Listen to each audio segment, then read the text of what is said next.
sa school. Anong school? Nag-PPHD ka na?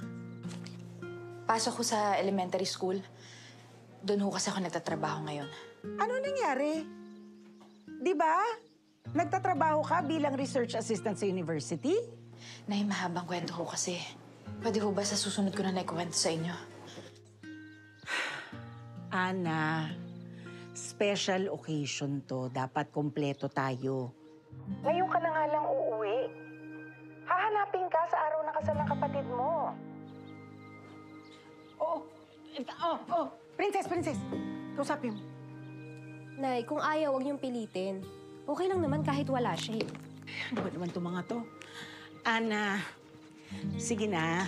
Alang-alang na lang sa akin. Umuwi ka. Magfa-file na rin ng income tax uli yung in.